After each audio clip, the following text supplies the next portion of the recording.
vamos falar agora dos sistemas de RPG que nós vamos indicar para terror, ok?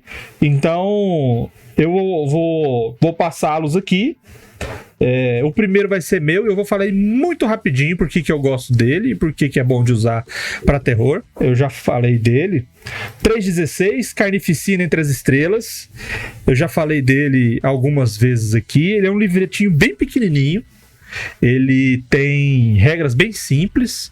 Na verdade, ele tem só 2 atributos, tá? É o atributo de batalha e o atributo de interpretação. Só. A partir dali você escolhe algumas especialidades para combate ou para interpretação, e ele tem outras 2 vantagens, 2 características importantes, que é uma força e uma fraqueza. A força vai te trazer algo útil, a fraqueza vai te trazer algo negativo. Só que é uma coisa negativa que pode te salvar do perigo. Então como é que funciona? Primeiro, 316 se trata de uma ficção científica, estilo Tropas Estelares, Alien e outras diversas, onde a humanidade está passeando por aí e tem coisas, inimigos monstruosos e tecnológicos para combater. Então basicamente é algum tipo de guerra onde os personagens são militares. Só que aí é que vem a grande questão. O sistema descreve as capacidades de combate dos personagens, do soco e chute que ele pode dar, até material nuclear que pode matar bilhões de uma única vez. Então o nível de destruição que você pode ter é gigantesco, dependendo do nível do personagem. Só que o grande lance dele é: você está lutando contra algo desconhecido, contra algo que não te dá tranquilidade, não te dá descanso. E quando você está batalhando ali, se o mestre quer puxar muito pro terror e pesar a mão nas descrições, né, nas situações, vai ter um impacto gigantesco. Por quê? Porque quando o personagem é ferido, quando o personagem vai ferir, quando o personagem tem um sucesso ou quando o personagem tem um fracasso, ele tem que narrar como isso aconteceu. O jogador narra o que aconteceu. E quando a coisa não vai do jeito que ele quer, ele pode usar a força dele ou a fraqueza para influenciar no resultado dele, no futuro do personagem. A força é algo relacionado a alguma coisa que ele fez no passado que foi muito notória, muito boa, e o fracasso dele é uma coisa que ele passou um perrengue, uma vergonha gigantesca e que pode tirar ele de uma situação. Então o jogo basicamente você está numa aventura tecnológica de ficção científica, lutando numa guerra contra seres muito poderosos, muito numerosos ou desconhecidos, e que você tem que fazer parte da narrativa. E o mestre, se ele for habilidoso, ele pode colocar na mão do jogador situações que ele vai narrar, ou seja, ele está dando para o jogador a sementinha que vai dar a árvore, o fruto lá na frente, e isso vai causar muito mais ansiedade no jogador do que simplesmente o narrador ficar falando o que ele tem que fazer. Ok, pessoal? Do 3.16 ele é um sistema bom pra jogar, por exemplo, o Dead Space, que a gente citou aqui. Sim. Verdade. Ele tem muito essa pegada de você estar sozinho, porque ele é meio inspirado em filme tipo Aliens, em terrores espaciais, né? Então, Dead Space nada mais é que um terror espacial também, e acho que ele se encaixa muito bem, até porque a própria personagem lá que o Reverendo citou lá, o Zark Clark, tem fraquezas e forças bem explícitas, né? Então é bem fácil de identificar isso nele, como se fosse fazer ele como personagem 3.16. O Tio Nitro tem um resumo dele no site dele, um resumo do sistema no site dele, 8 páginas. Tem tudo, em 8 páginas. Você vê tanto que é pequenininho o sistema. Eu não conheço o sistema, mas me parece que essa ênfase dele em ser uma coisa muito Tropas Estelares, né? Que é uma coisa muito voltada para o combate e tal, faz com que ele se torne, faz com que ele seja bom para aventura de terror, justamente porque os personagens não estão preparados para isso. Os personagens estão preparados talvez para situações mais abertas, mais táticas, etc. Guerra contra bilhões. E eles se veem numa situação em que eles estão isolados, separados, e que eles tenham que lidar com uma situação menos óbvia do que num confronto aberto. Sim, exato. Podemos ir para o próximo sistema? Vamos lá. All flesh must be eaten. Eu fiquei muito surpreso do Jesus não ter pegado All Flesh Must Be Eaten. porque eu não sei se ele desapegou do sistema. Ou porque já tá de barriguinha cheia. Pois é. O Flash Must Beaten foi criado em 99, tá? E desde então já passou por algumas revisões, expansões e adaptações, inclusive, para outros sistemas, como o D20, né? Mas a essência dele permanece, porque é uma essência temática. O Flash Must Beaten é um sistema para você jogar Holocausto Zumbi, basicamente, para você jogar situações de zumbi, né?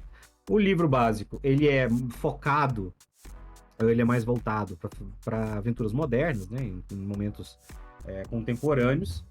Trabalha muito, inclusive, em cima dos estereótipos tradicionais, ou seja, ele funciona maravilhosamente bem para cenários mais americanizados. As pessoas têm ali suas arminhas, todo mundo atira desde criança em latinha no quintal do avô e tal. Inclusive, ele usa modelos dos personagens dos filmes, né? Então, os arquétipos que você utiliza para os personagens são muito derivados desses filmes tradicionais que fizeram muito sucesso, Madrugada dos Mortos, enfim. Mas as expansões foram criando e expandindo possibilidades. Então, você tem uma adaptação para fazer aventura de zumbi no universo cyberpunk, no universo para fantasia medieval, uma expansão chamada Dungeons and Zombies, para histórias que envolvam artes marciais, para faroeste, até para pirataria. Se você quiser, ele tem lá um cenáriozinho de there must be zombies, uma coisa assim. O que eu acho que é legal do Flash Must Beaten? É que ele tem uma capacidade de regular a aventura do jeito que você preferir dentro do espectro do horror de sobrevivência. Então você pode fazer uma coisa que é mais ação, que é mais violento, né? Uma coisa mais extermínio, uma coisa mais 30 dias, né? Acho que é 30 28. dias. 28. Dias, eu tô considerando um mês comercial. Que começa em fevereiro. Pois é. Em que os personagens têm uma relativa facilidade em enfrentar os zumbis, ou seja, eles estão mais pau a pau ali. Ou as próprias tristes continuações de Madrugada dos Mortos, tipo Terra dos Mortos, quando as pessoas já têm bazuca, torta à direita e o zumbi já sabe usar arma de fogo. Enfim, a coisa já virou uma coisa mais briga de gangue. Como você pode fazer ele na linha da Noite dos Mortos-Vivos, que é um pouco o espírito original do sistema, né? Que ninguém tá particularmente capacitado a lidar com aquilo, tá todo mundo meio que engatinhando ali numa situação difícil e para a qual eles não estão naturalmente preparados. Uma coisa que eu acho que pode ser interessante se você quiser usar o Flash Must Beaten é você lidar um pouquinho com o metagame. Então isso é uma coisa que tem que ser previamente combinada, porque zumbis são uma coisa muito rotineira na cultura pop, então é muito comum que os jogadores saibam, né, como funciona o zumbi, como é que você lida com o zumbi, tal, e você tem que levar isso em conta na hora de você construir seu cenário, ou seja, a sua aventura tá acontecendo numa versão alternativa do mundo real. Então faz sentido, talvez, que seus personagens já conheçam, pelo menos na cultura pop, os zumbis. Então, se o cara vê o zumbi e fala, mira na cabeça, talvez faça um pouco de sentido, porque ele vê isso na ficção. Ou você pode fazer uma versão alternativa do mundo em que não existe zumbi, nunca existiu nem na cultura pop, nem nada do tipo, e aí as pessoas realmente não têm a menor ideia de como fazer com isso, vai morrer um monte de gente achando que basta atirar no torso e é isso. Ou tacar fogo, né, como aconteceu quando a gente jogou. Não taquem fogo em zumbi. Não taquem fogo em zumbi, gente. Não resolve. Porque fogo senão você vai ter que fugir do zumbi pegando fogo. E ele vai queimar a sua casa. E outra coisa importante é entender o estilo da aventura. Você pode fazer ele mais realista, menos realista. Pode fazer ele mais sério, menos sério. Mais terror, menos terror. Você pode focar no gore. Você pode exigir que seus jogadores interpretem o horror. Porque o sistema ele abre um pouco de espaço para isso, né? A forma como você lida com medo. Mas você pode fazer com que as pessoas lidem com aquilo de uma maneira de... Meu Deus do céu... O apocalipse bíblico chegou e agora nós teremos fanáticos religiosos, como você pode fazer uma coisa Shaun of the Dead, assim, que as pessoas estão lidando com mais galhofa, que estão ali, às vezes, fazendo um esforço para lidar com leveza e com um mínimo de graça com uma situação absolutamente caótica. Eu tava lembrando de uma situação que aconteceu nele, inclusive, acho que hoje, que é, quando você tava falando isso, você leva em consideração o metagame, leva em consideração o conhecimento dos jogadores, porque quando a gente jogou interpretando nós mesmos, né? E aí, o nível de conhecimento de manejo de armas de fogo, por exemplo, para todo mundo era nulo na ocasião. Então, né, teve um momento em que o já citado aqui Leandro, né, conhecido anteriormente como Dalor, eles já tinham avançado, saído de casa há algum tempo, que tinham encontrado um jipe abandonado do exército que tinha uma arma lá, um fuzil. Assim, finalmente os caras vão conseguir ter uma arma de fogo, né? E aí eu falei assim, vocês encontram o fuzil. O Leandro, justamente foi ele que encontrou.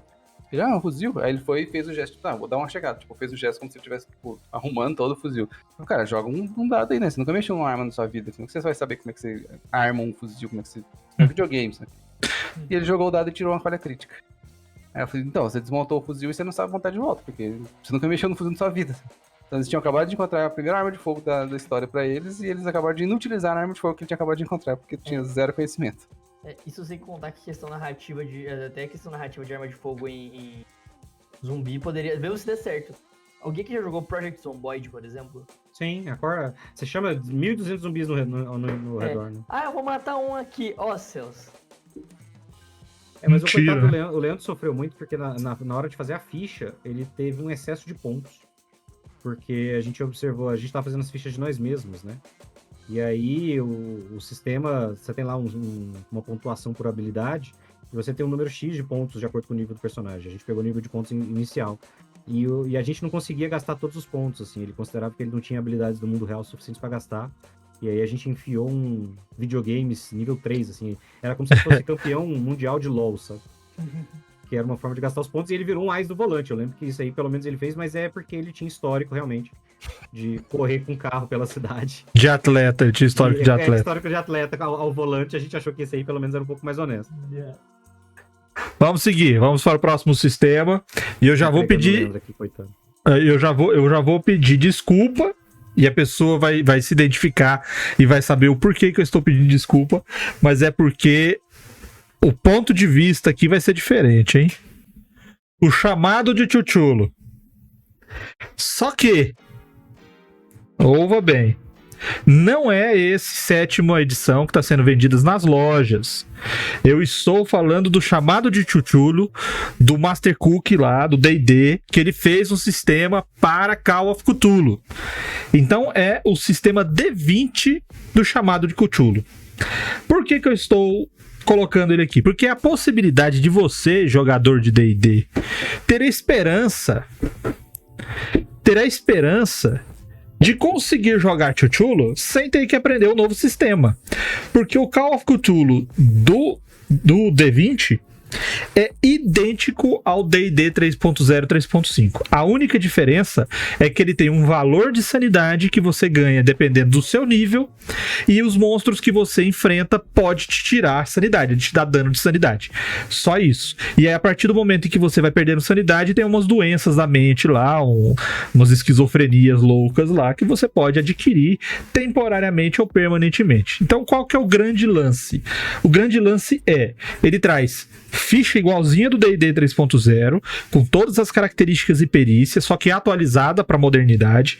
Você vai jogar com fichas modernas, com armas modernas, com profissões modernas, e ele vai trazer os monstros do mundo de Cthulhu, tá?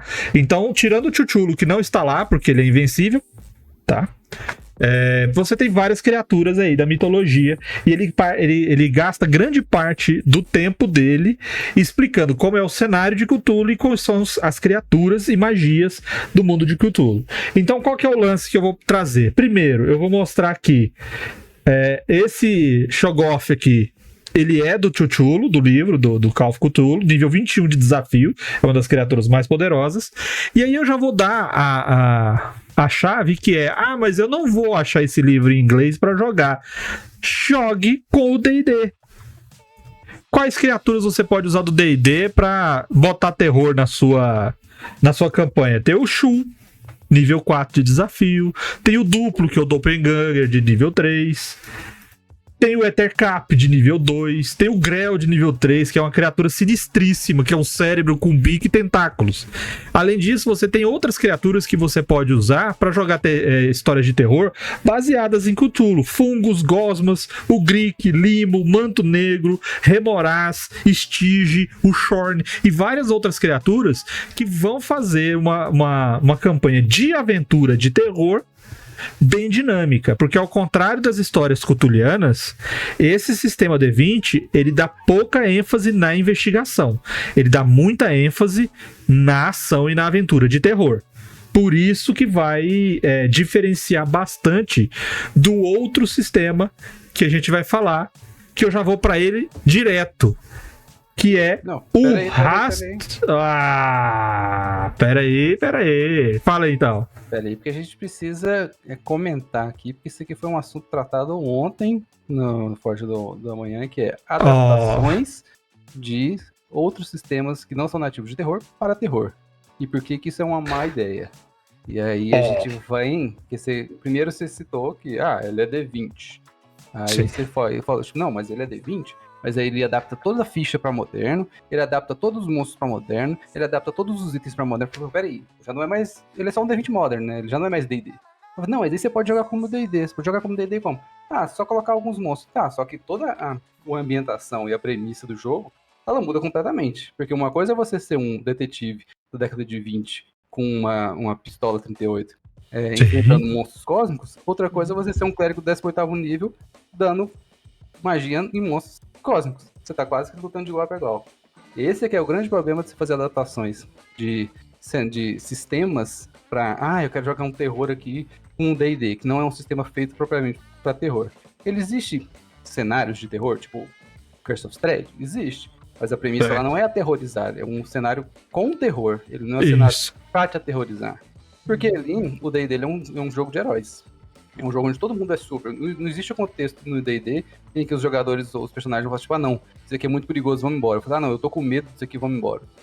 O jogo não foi feito para que as pessoas tenham medo de alguma coisa dentro dele, porque todo mundo é herói, todo mundo é super-herói.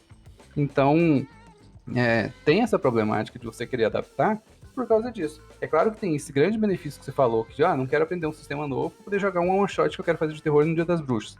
Então, vamos fazer uma adaptação aqui. E tem uma outra premissa ainda, questão de game design, porque todo mundo que joga RPG em algum momento de sua vida vai pensar, criarei um sistema de RPG. Todo mundo em algum momento vai pensar isso. Você pode ou não seguir esse caminho aí, a gente já falou sobre isso aqui também, sugiro que não, mas cada um aí tem suas loucuras.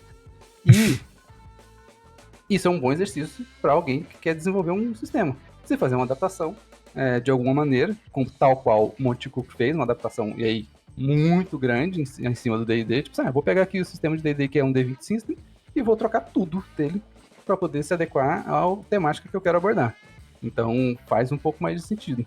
Mas se existe Rastro de Cthulhu, tanto a versão Pulp quanto a versão Noir, por que não usá-lo, né?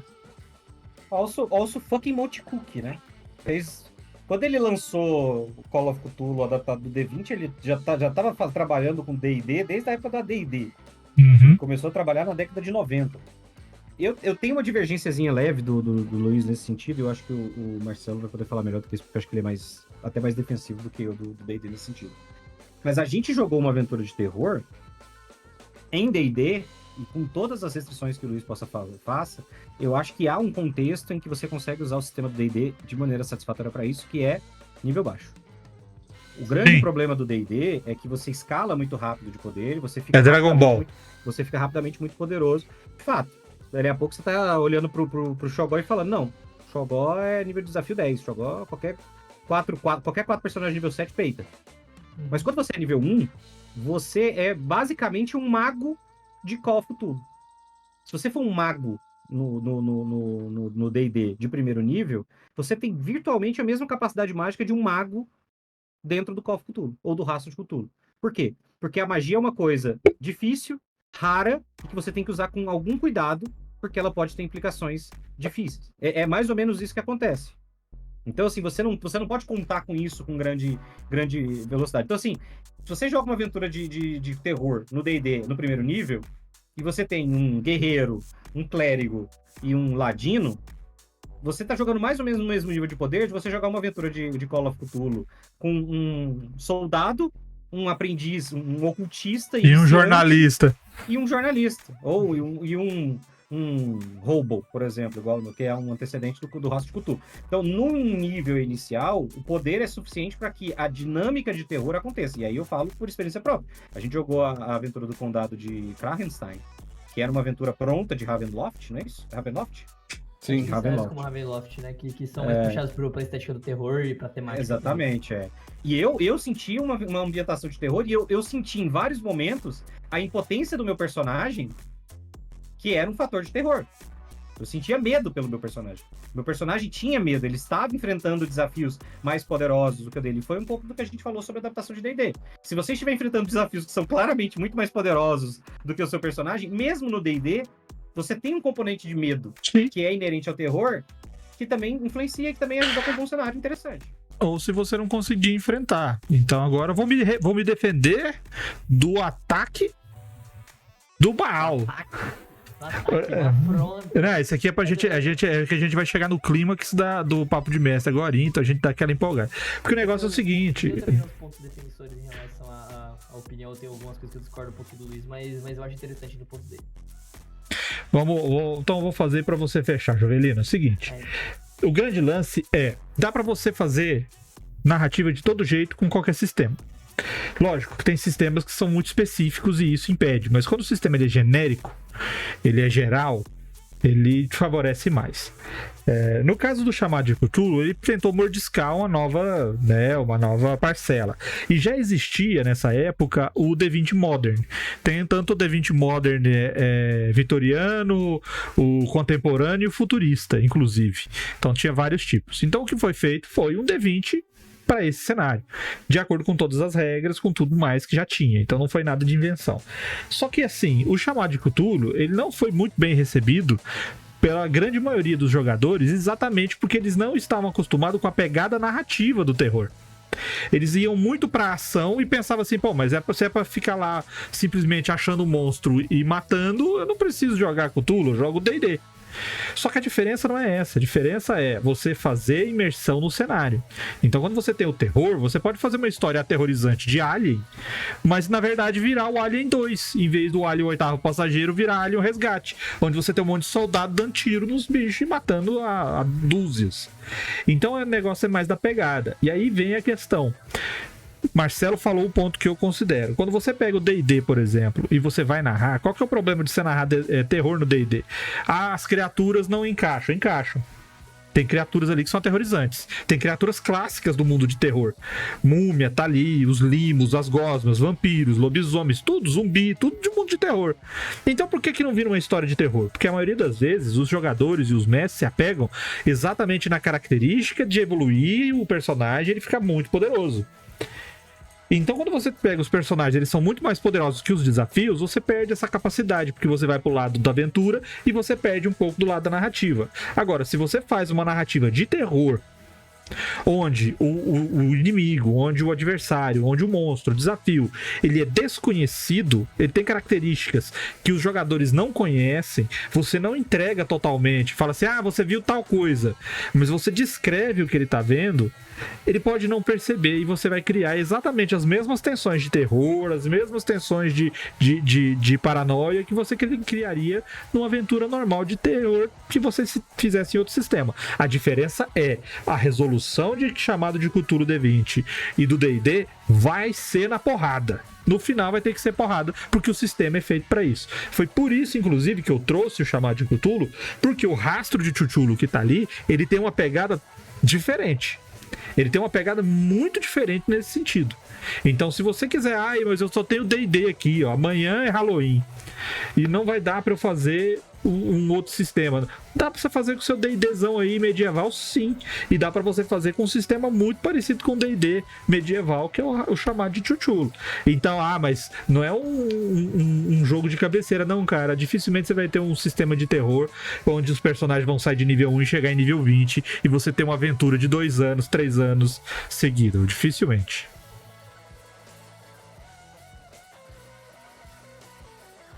Senhor Jovelino, você... Agora sim, beleza. Tive que acordar ele, o meu texto foi chato. É que também, não é nem questão de texto chato, é que às vezes corta a sua fala e eu não sei quando você terminou de falar isso muitas vezes. Eu tô tendo que ouvir você na transmissão. Eu desmutei a transmissão. Mas engraçado, na transmissão tá ok. É a acessibilidade do Discord, você vai ter que abrir a configuração, voz e vídeo e mexer na acessibilidade na mão. É só no Discord mesmo que tá falhando. Enfim, questão de sistema de coisas para terror no RPG, eu concordo que qualquer sistema, tirando alguns casos bem específicos, talvez, sei lá, Mutantes e Malfeitores seja muito difícil você fazer alguma coisa de terror. D&D, né, porque ele é um negócio bem...